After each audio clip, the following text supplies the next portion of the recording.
Здравствуйте, друзья! В эфире «Геоэнергетика Инфо». С вами Радекин Максим. И я, Борис Марцинкевич, всем добрый день. МАГАТЭ готова сыграть роль посредника между США и Россией по вопросу Запорожской атомной электростанции. Борис Леонидович, а что это такое происходит? Почему МАГАТЭ посредником между США и Российской Федерацией?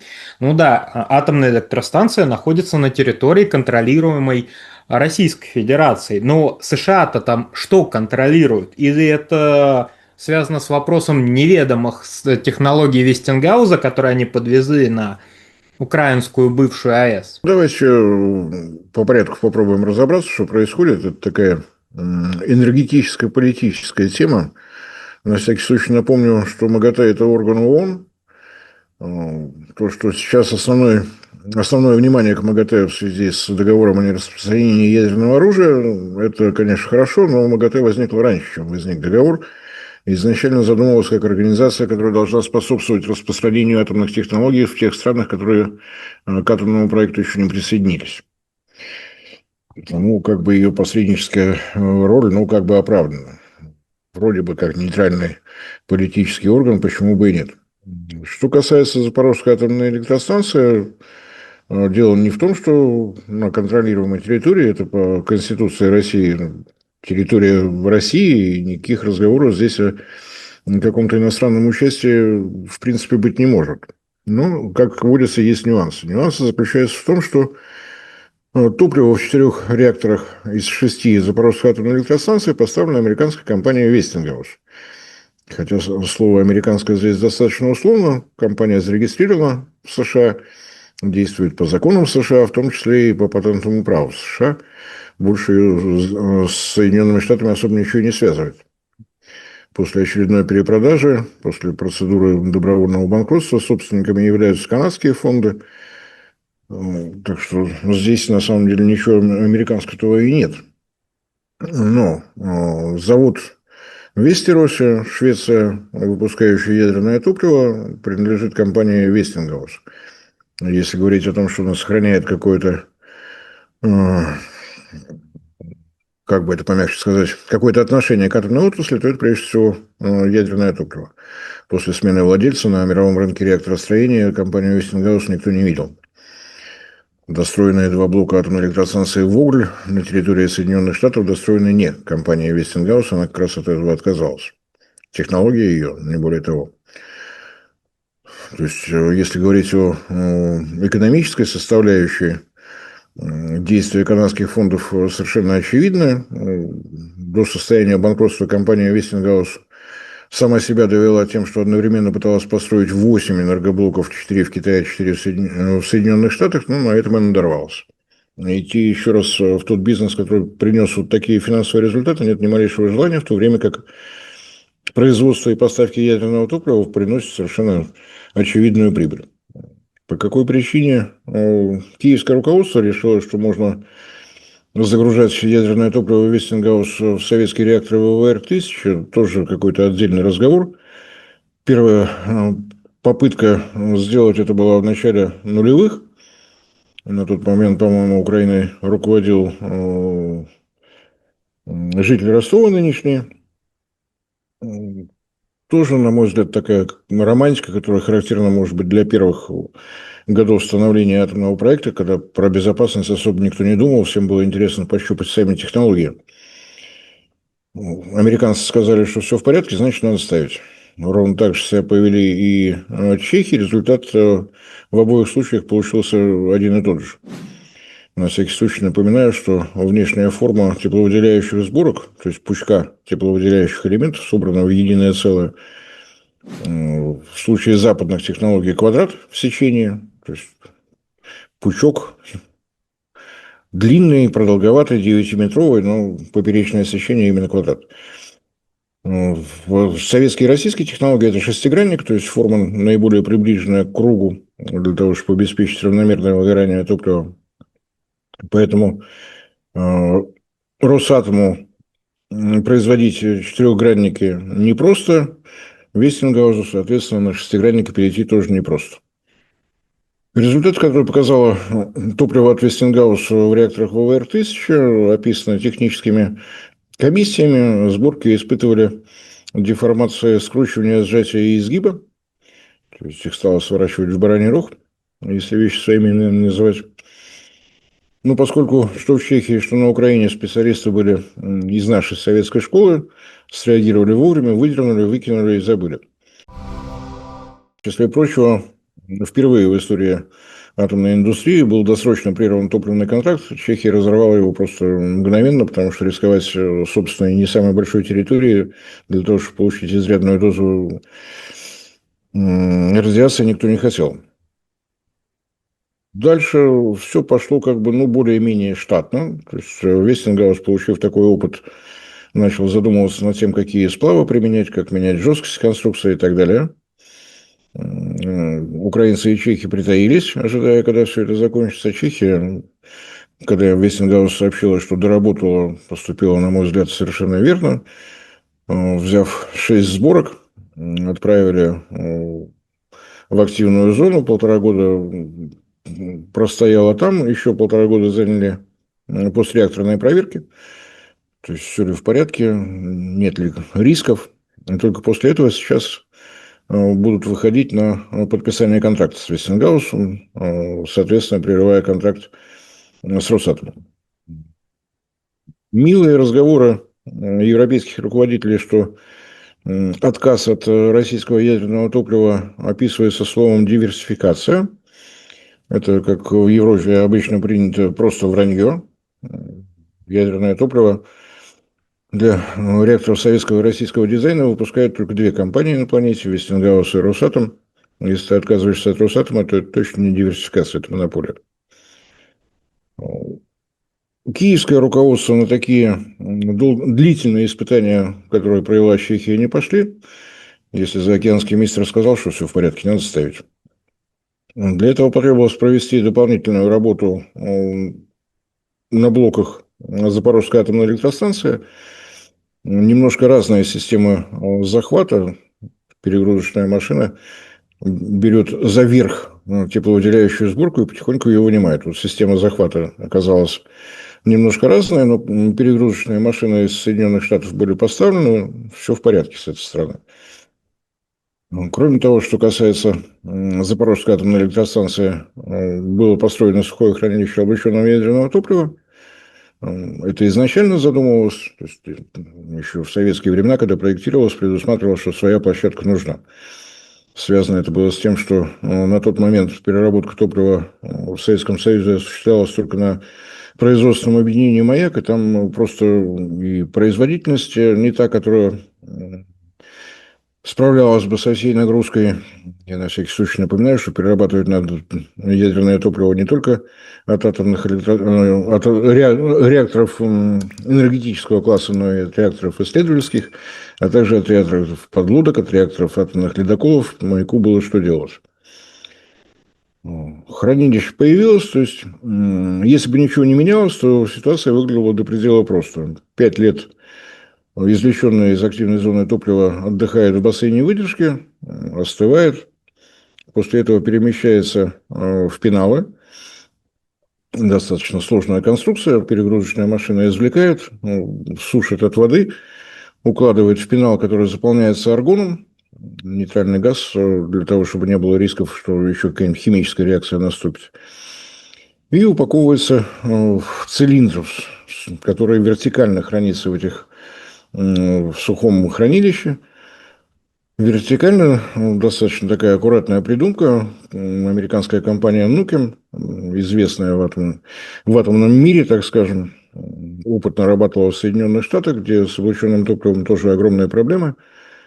Здесь все сделано квалифицированно. Почему, если найдете старые фотографии сухого хранилища на Запорожской АЭС, вертикальные цилиндры, собственно говоря, в них и размещается топливо. Для того, чтобы снимать лишнее тепло, используется самая обычная тяга. Дырка снизу, воздух проходит наверх, крыши просто нет. Для того, чтобы тяга была посильнее. На этом как бы вот все.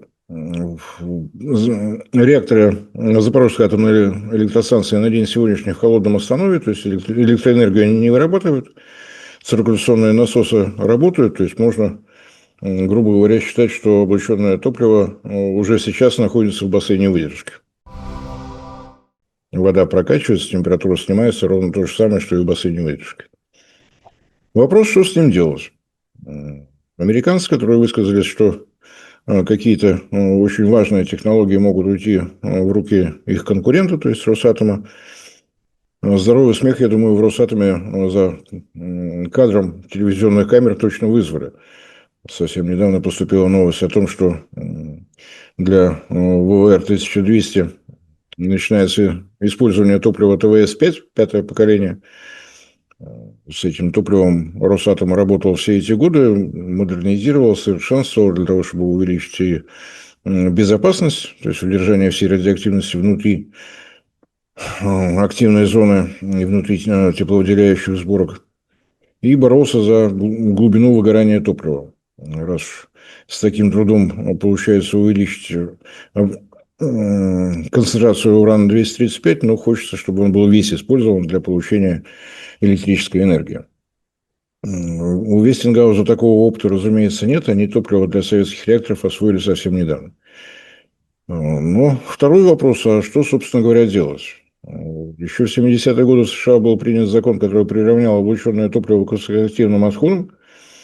То есть, при всем желании Вестингаус «забери свое топливо», ответа не будет. Не имеют они его права перемещать на территорию Соединенных Штатов. Технологии переработки облученного топлива у них тоже нет.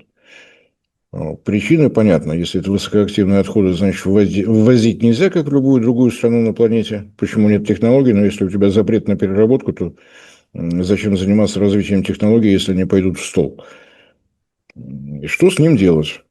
Понятно, что есть время на решение этого вопроса. Впереди и бассейны выдержки, есть сухое хранилище, которое рассчитано на 50 лет работы. За это время явно что-то нужно придумать. Росатому забирать на переработку, для этого придется исследовать это топливо. Разумеется, никто не знает в России, что это за топливо, как оно себя вело в активной зоне, в каком состоянии находится после того, как извлекли. Но тоже ни малейшего желания. Понятно, что это операция одноразовая, больше мы такого топлива никогда не увидим, и забивать себе голову чужими проблемами тоже не хочется. Оптимальный вариант, конечно, действовать, как ни странно, на основании того законодательства, которое в Киеве сейчас имеется, то есть после отстоя в сухом хранилище непосредственно на Запорожской атомной электростанции перевозить в центральное хранилище облученного ядерного топлива, которое та же американская компания построила в зоне отчуждения возле Чернобыльской атомной электростанции, тогда еще 50 лет в запасе есть. Сколько это может продолжаться? Хорошо, 50 лет там, 50 лет сям. Казалось бы, 100 лет. Но если говорить о том, чтобы безопасно хранить облученное ядерное топливо, то здесь совсем другие сроки. Все ядерные реакции прекращаются через 30 тысяч лет. А это значит, что необходимо заниматься поиском мест, где можно было бы организовать вот такое геологическое захоронение. Называют геологическим для того, чтобы подчеркнуть, что за такое время могут действительно происходить геологические изменения. Сдвиг пластов Земли, там какие-то шевеления континентов и что-то еще. И все это надо каким-то образом учесть и обеспечить невозможность появления на этом объекте ничего живого, я имею в виду ни животных, ни людей, на протяжении 300 тысяч лет. Так что посредничество МАГАТЭ здесь точно требуется. Какие варианты могут быть? Если представить себе такой фантастический вариант, что нынешний кусочек Украинской Советской Социалистической Республики остается самостоятельным государством, тогда есть возможность договариваться, допустим, с чехами. Чехия приняла решение организовывать у себя геологическое захоронение. Возможность у нее для этого есть. На ее территории в шахтах добывался уран, глубины до километра. Все вполне удачно. Может быть, удастся договориться о совместном финансировании, о совместной организации. Может быть, еще какие-то варианты. Почему нужно МАГАТЭ? Наверное, причин несколько.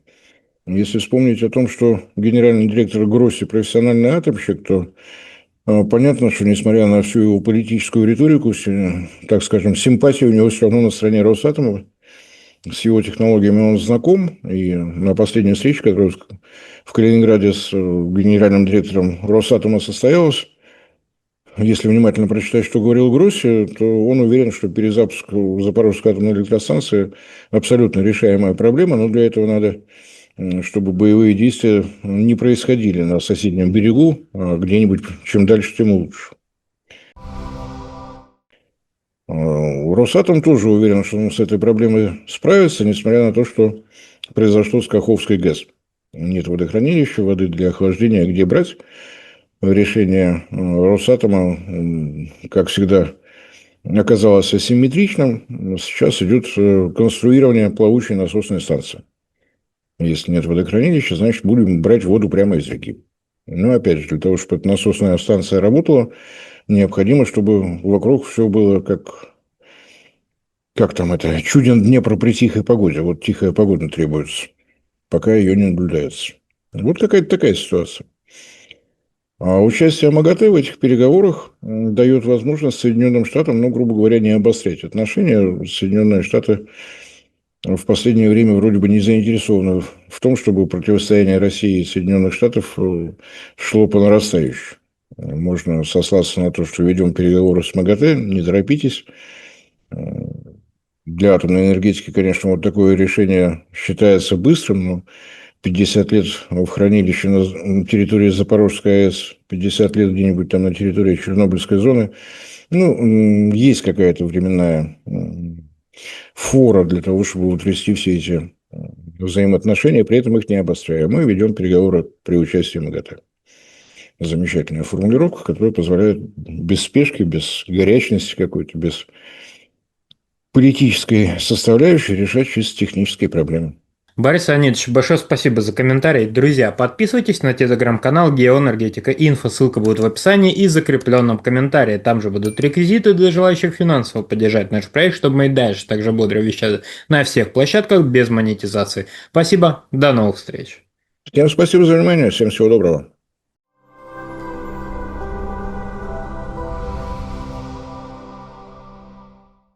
Друзья, в очередной раз напоминаю о том, что полное название нашего канала – независимый аналитический онлайн-журнал «Геоэнергетика Инфо». И слово «независимость» после того, как была отключена монетизация со стороны Ютуба, для нас стало дорогим, ценным, близким. Для того, чтобы сохранять независимость, вы прекрасно понимаете, что в наше тревожное время необходимо прежде всего альтернатива, поиск спонсора, который будет задавать нашу новостную повестку, нашу, так скажем, стратегию и тактику, нам кажется не самым удобным. Поэтому напоминаю о том, что нас можно видеть прежде всего в нашем телеграм-канале, где мы стараемся сообщать все новости, касающиеся нашей работы, наших новых проектов. Вы нас можете видеть на портале ВКонтакте, вы нас можете видеть в Дзене, вы нас можете поддерживать за счет того, что у нас имеется страница на Sponsor.ru. Все это будет в описании под этим моим кратким вступлением с напоминанием о том, что если вы хотите, чтобы проект «Геоэнергетика Инфо» продолжал развиваться, нам необходима ваша помощь и поддержка. Большое спасибо за внимание.